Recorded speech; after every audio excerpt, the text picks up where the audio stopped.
what is tokenomics, right? So tokenomics is the combination of token and economics that studies cryptocurrencies supply, demand, distribution, and valuation, everything. As you know, I used to be a Web2 investor. So when I was doing my job in the active fund, we do due diligence on the team, the product, the market, technology, everything like that. However, today I'm doing the Web3 investments. There's one more thing, which is the tokenomics. So the tokenomics encompasses everything from how a token is issued and its burn mechanism to its utility and overall economic design.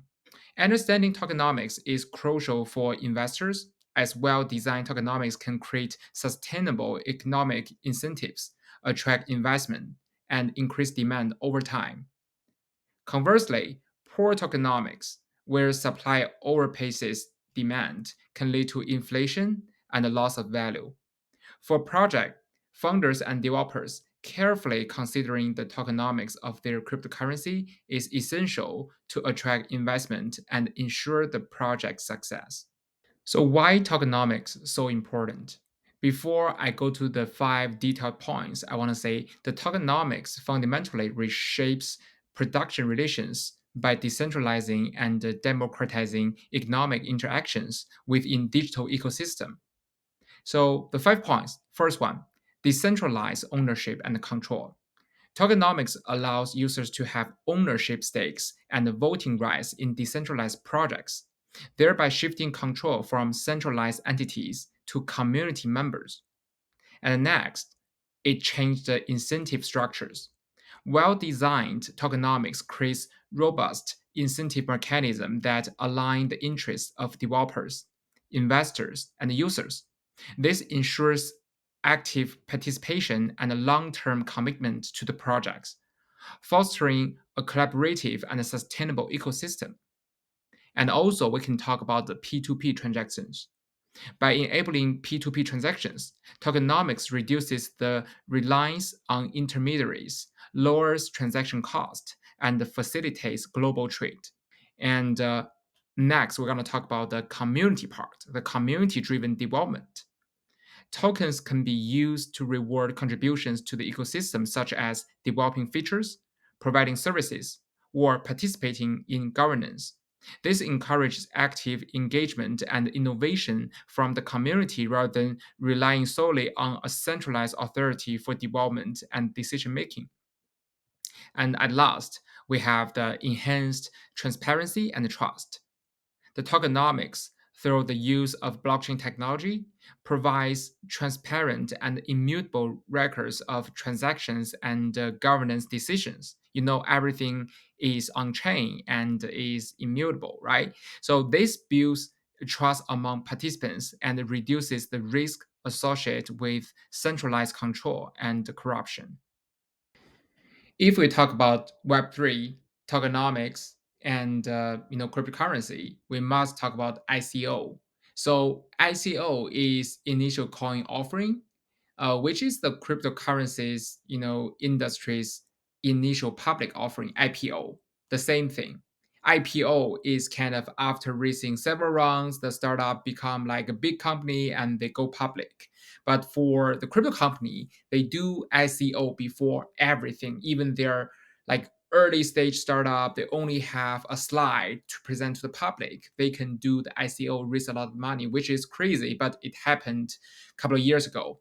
So a company seeking to raise money to create a new coin, application, or service can launch an ICO as a way to raise funds. Interested investors, retail or institutional investors, can buy into an initial coin offering ICO to receive a new cryptocurrency token issued by the company.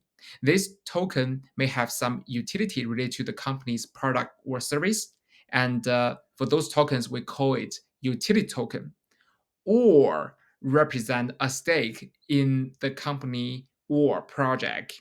And in this case, we call those tokens as the security token. In the United States, the security tokens are totally banned from the SEC. So everybody want to do the if they want to do the ICO today, they have to launch the utility token.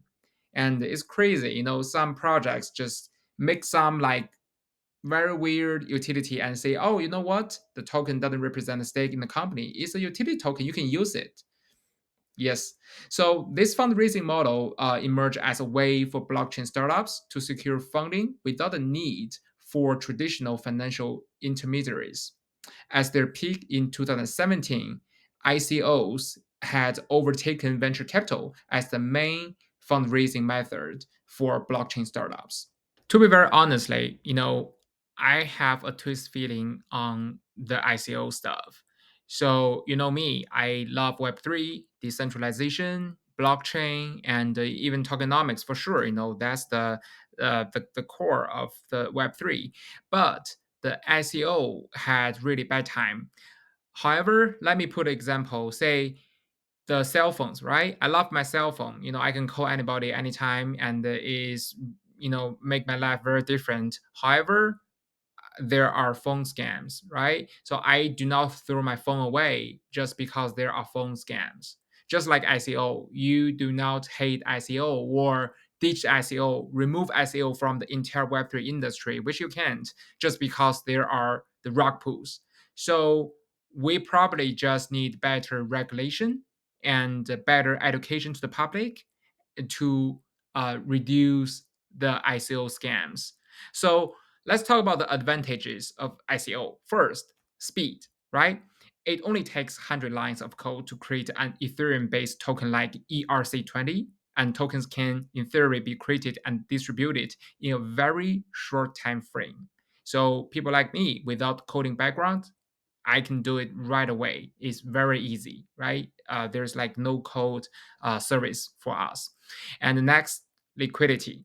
The tokens are sold into a global market that operates 24/7. If you forget about that, go back to the exchange part, right? So you can trade any token anytime, permissionless, on any DEX. For example, Uniswap, right? No gatekeepers. ICO can raise capital directly from anyone with a crypto wallet anywhere in the world, permissionless. And next, the ownership. The tokens do not confer ownership rights to token holders unless this is programmed into the smart contract. And ICO is always about, tokenomics is always about the community. ICOs, attract early adopters and align the early user base behind your success. The last one is the minimal bureaucracy.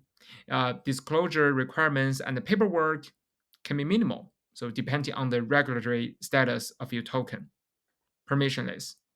As a type of digital crowdfunding, ICOs enable startups to raise funds without giving up equity and establish a community of incentivized users who want the project to succeed, so their pre-sale tokens rise in value. While ICOs can offer an easy funding mechanism and an innovative approach for startups to raise money, buyers can also benefit from both access to the service that the token confers and a rise in the token's price if the platform is successful.